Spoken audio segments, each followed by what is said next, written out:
Thanks a lot, Daniel. We have 6 games on track for tonight as we inch closer and closer to the 2026 OHL playoffs. Starting off, we have the Erie Otters who are hosting the Oshawa Generals tonight. Both teams are at the bottom of their respective conferences, so don't expect too much to be shaken up in terms of the playoff picture from these two teams. As we move on over to the Windsor Spitfires versus Kitchener Rangers, both teams in the Western Conference, top 3 in the standings, and the Spitfires are looking hot right now. Check in with Samuel with an update from around the OHL. Samuel. Thanks a lot, Dan. Jumping right back into things across the OHL tonight, starting off with the Oshawa Generals and Erie Otters.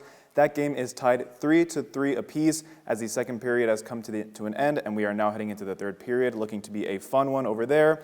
The Kitchener Rangers finally scored the first game in that match tonight against the Windsor Spitfires. There is a minute and 43 left in that match. The Barrie Colts and London Knights still sit 3-1 with 5 minutes left in the second period. One more time, we'll go around the league with Samuel Gutierrez. Thanks a lot, Dan. Checking out the final results for our games around the OHL tonight, or at least how they seem to be wrapping up. Starting off with the Oshawa Generals and Erie Otters. The Oshawa Generals grabbed the win in a 4-2-3 overtime victory. The overtime goal from number 24, Luke Postumus. 5-1 for the Kingston Frontenacs. And finally, the Sarnia Sting and Sioux Greyhounds, 5-3 with 6 minutes left remaining in the third period. That's what we have so far going on in the OHL for tonight. I'll send it back up to you one last time, Dan and Scott. Thank you.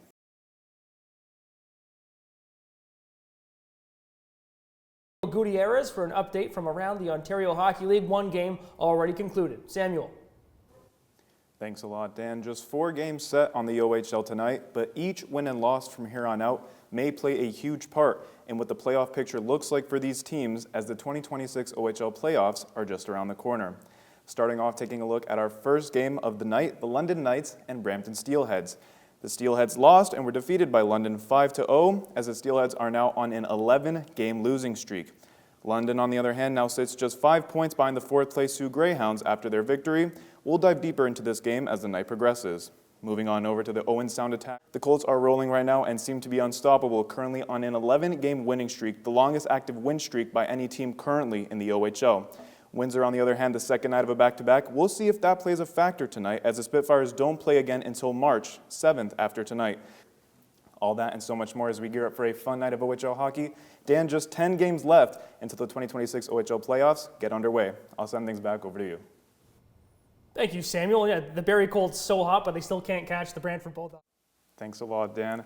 Taking a look back at the London Knights and Brampton Steelheads game that is all said and done, and keying in on that second period goal from Jess and Nurmi to make it 3-0 back in the second period.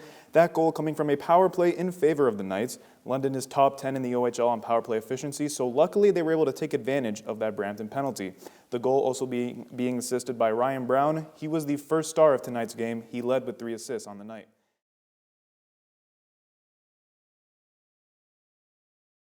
Now with Samuel Gutierrez, we'll take a look at the scores from around the Ontario Hockey League, a busy Sunday.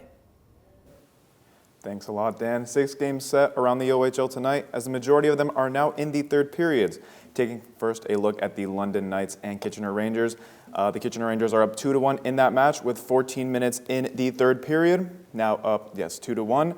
The 6th meeting of the season between the Knights and the Rangers. The Rangers are up 4-1 in their season series in that first game of this weekend doubleheader, winning 5-4 in a shootout victory. The season series now stands at 3-2 in favor of the attack, as the Otters will be looking to tie it back up with a win tonight, the final meeting as well between these two teams.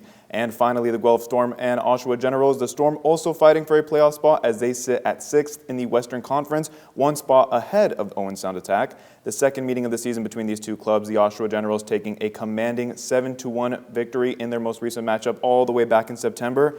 The Guelph Storm will be looking to tie the season series as the Storm and Generals face off later today at 6 p.m. All that and so much more as we are now down to just 9 games left on the regular season. Dan, I'll send things over. Back to you.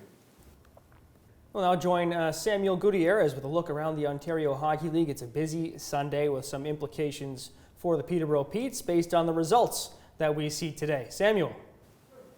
Thanks a lot, Dan. Definitely a busy Sunday indeed. Taking a look at the majority of the games that have concluded, some still have not. Taking a look first at the London Knights and Kitchener Rangers. The Rangers defeating the Knights 4-1 in that game. The game-deciding goal coming from number 37, Tanner Lamb, assisted by Sam O'Reilly. The London Knights remain at 5th in the West with the loss, still 3 points behind the Sioux Greyhounds. Now with Samuel Gutierrez, we'll take one more lap around the OHL on this busy Sunday. Thanks a lot, Dan. Taking our final look at the OHL tonight, starting off with the London Knights and Kitchener Rangers. The Rangers defeating the Knights 4-1 tonight. The Kitchener Rangers, with the win today, reached 90 points on the season. They also clinched the top spot in the Midwest Division, now sitting just 5 points ahead of the second-place Windsor Spitfires in the Western Conference. The Rangers will see Sarnia on Wednesday at 7 o'clock. And finally, the Guelph Storm and Oshawa Generals finished the first period. The Guelph Storm up by 1 with a goal from number 91, Tyler Hopkins. Dan, I'll send things back over to you and Scott one last time. Thank you. Thank you, Samuel. Great job all weekend, and that does it for us this weekend.